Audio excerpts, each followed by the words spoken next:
Ndabasohoje mwebwe mwese mudukurikiranye kandi mukunda n'ibiganiro byacu tubagezaho umunsi ku munsi.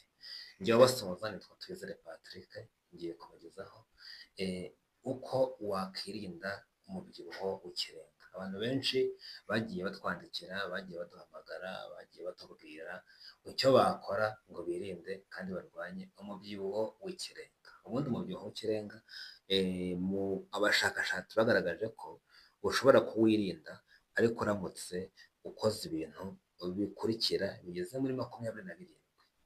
Ibintu 27 wakora kugira ngo wirinde umubyibuho w'ikirenga. Burya icya mbere jya umenya urugero rw'ibivumbikisho wakiriye n'ibyo wasohoye ugakoresha buri munsi umubiri. Kumenya urugero rw'ibivumbikisho wakiriye n'ibyo wasohoye.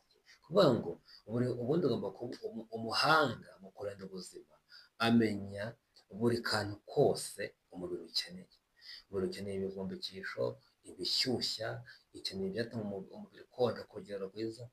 Umuhanga rero mu kurinda ubuzima amenya ibyo yakiriye mu munsi n'uko bingana, ibyakoze n'ibitakoze. Icya kabiri ni ukugira ingengabihe yo kurya idahindagurika kandi ugakora uko ushoboye kose ukayubahiriza. Ndi kuvuga uburyo wakwirinda umubyibuho w'ikirenga, ngo ni ukugira gahunda ingengabihe orere tayimutebo yo kurya idahindagurika. Ubundi umuntu agomba kurya mu gitondo mbere ya saa 3 za mu gitondo, akongera kurya ku mugoroba mbere ya saa 12 za nimugoroba. Kuvuga ngo umuntu agomba kurya kabiri ku munsi, ubwabyo gusa agomba kurya mbere mu gitondo mbere y'isaha ya saa 3, akongera kurya nimugoroba mbere ya saa 12 za nimugoroba. Kuvuga ngo rero ugomba kuzirikana ko ugomba kuba ufite amasaha yo kurya adahindagurika. Nturye uyu munsi saa 2, ejo saa 7, ejo nturye, ejo saa 1, ejo saa 2, ejo saa 5 z'ijoro. Oya, niba ushaka kugabanya umubyibuho w'ikirenga jya urya kuri gahunda idahindagurika. Icya gatatu, jya wirinda kurya mu mwanya utari uwo kurya, uzibukire kuryagagura kose no kurya mbere y'amasaha agenwe yo kurya. Ubwo nshatse kuvuga iki? Nshatse kuvuga ngo zibukira, reka weho nkurikiye, reka kuryagagura, reka kurya icyo kurya kindi mu gihe ya masaha wasetinze yo kurya atari yagera. Ni ukuvuga ngo hagati y'ifunguro n'irindi ugomba kurya hashize amasaha 5 cyangwa 6. Niba atari yashira nta burenganzira ufite, ntabwo wemerewe kurya.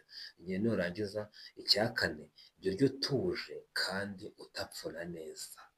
Jya urya utuje utari stresse, udahangayitse, utirukanka, udahobagurika. Jya urya uhekenye unoze, jya urya utuje kandi unezerewe, unatapfune neza.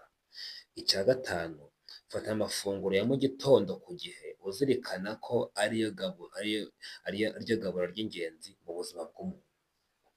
Ubundi umuntu agenewe ifunguro ry'ingenzi rifite agaciro, ari ryo ryo kurya mu gitondo. Ariyo mpamvu Bibiliya ikubwira ngo umugore mwiza abyuka kare butari bwacya, akagaburira abo mu rugo rwe.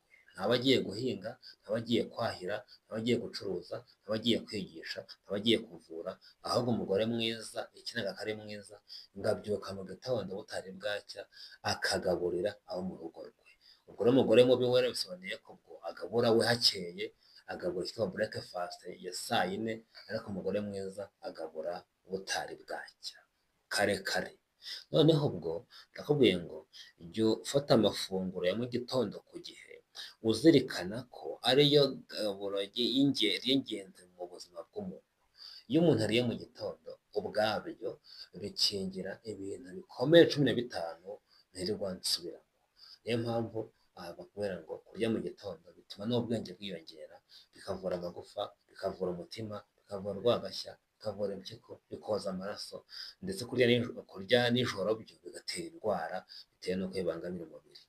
Icya gatandatu, toranya ibyo kurya byiza, wubahiriza urugero rwiza rw'ibiguhaza, utoranye ukurikije ibikeneye mu mubiri wawe, uha agaciro kurya ku rugero. Ukeneye gutoranya ibyo kurya byiza, ukarya ibiguhaza ku rugero rwiza, ntukabye nturye byinshi ngo urye urenze mbiga, ngo urye kugeza ubwo umuntu ashobora akabirya agahaga cyane. Oya, ushaka kugabanya umubyibuho w'ikirenga jya urya ku rugero. Ikindi, mu byo kurya shyiramo ibifite fibure kuko bitera mu mara hawe koroha maze umuntu akituma neza. Ni ukuvuga ngo byibura jya urya ibifite fibure, jya urya ibinyampeke bidakoboye kuko bifite fibure cyane kurenza ibindi. Nurangiza ujye urya imbuto zifite fibure, jya urya imboga zifite fibure. Nakubwira ngo ibi nabyo urabikeneye. Ingingo ya munani, jya ugabanya ibinyarugimbu kuko byongera ibivumbiko mu mubiri wawe. Niba bakubwira bati jya ugerageza urye amagi make, jya ugerageza urye unywe amata make, kubera yuko ushobora kubirya kenshi kuko bifite urugimbu rwinshi, byarangiza bigatuma bigora amara yawe, bikaba byatera indwara y'umubyibuho ukabije. Ingingo yindi, gabanya ibyo kurya bikomoka ku nyamaswa kandi byiza ni ukubireka burundu kuko bifite urugimbu ruremereye. Bakubwira bati cyiza jya ugabanya inyama, jya ugabanya iki, ariko ukumva bavuze ngo ugabanya inyama ukumva barakwanze. Ahubwo ni byiza yuko ngo icyiza wazabireka, warangiza ukabisimbuza ibyo kurya by'umwimerere Imana yaremeye abantu. Ubwo bavuzemo ubunyebwa, bavuzemo soya, bavuzemo noix de cajou, noix de coco n'ibindi. Jya utegura buri gihe umurimo w'amaboko uwukore, niwo muti w'ingenzi wo kugabanya ibiro bikabije no gutuma bihora ku rugero rwiza. Ukeneye gukora siporo, ugiye gukoresha amaboko kugira ngo amaboko akore maze unyagambure, bizabashe kugabanya indwara yo kubyibuha bikabije. Jya unywa amazi ku rugero ruhagije kandi ntukayanywe uri kurya cyangwa umaze kurya ako kanya. Jya unywa amazi ku rugero rwiza, ukeneye kunywa amazi mu gitondo, ku manywa na nimugoroba, kandi birabujijwe kunywa amazi urimo urarya. Ntukanywe amazi urimo urarya kuko byangiza igogora, byabangamira igifu, byabangamira urwagashya, byabangamira amara. Ntukanywe amazi urimo urarya. Ingingo ya 12, kandi irinde gupfa gukoresha imiti ubonye yose keretse iyo wandikiwe na muganga ubisobanukiwe. Ntukumve urwaye ngo uhite ugotomera imiti, oya, ahubwo jya ubanza imiti uyandikirwe n'umuganga, nayikwandikira uzabone kuyikoresha. Ikindi, wiyumvishe ko uri gushyira mu bikorwa igenamigambi ry'ubuzima bwawe bwose no guhindura icyerekezo cy'imibereho. Hunga ikintu cyose cyatuma wihisha gahunda wishyiriyeho, gahunda yo kurya cyangwa se gahunda yo kunywa. Umuntu uko ugiye ahantu ugasanga bagiye kurya ngo uhite urya, ahubwo kuko wakiza gahunda yo kurya, hunga ikintu cyose cyatuma wica gahunda wishyiriyeho.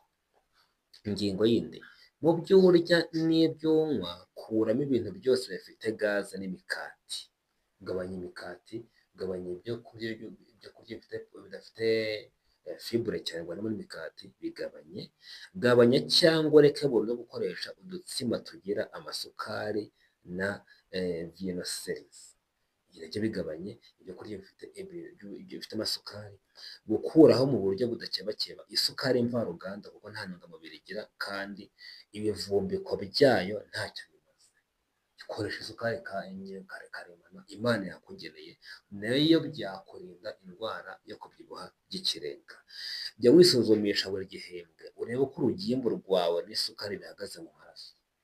Ujye kwa muganga usuzume urebe ko byibura mu mezi 3 urebe ngo ese urugimbu mu maraso rumeze rute, isukari bita cholesterol urugimbu, igihe umanza umenye ngo bihagaze bite. N'isukari bita sugar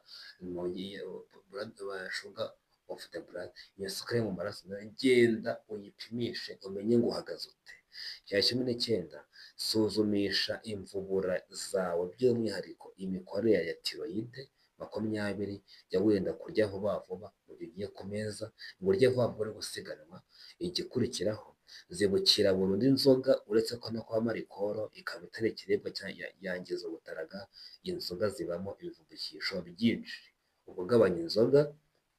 Ikindi, irinde kubika hafi ibyo kurya ukunda cyane ku buryo iyo ubibonye udashobora kwitegeka ngo ube wabyihanganira.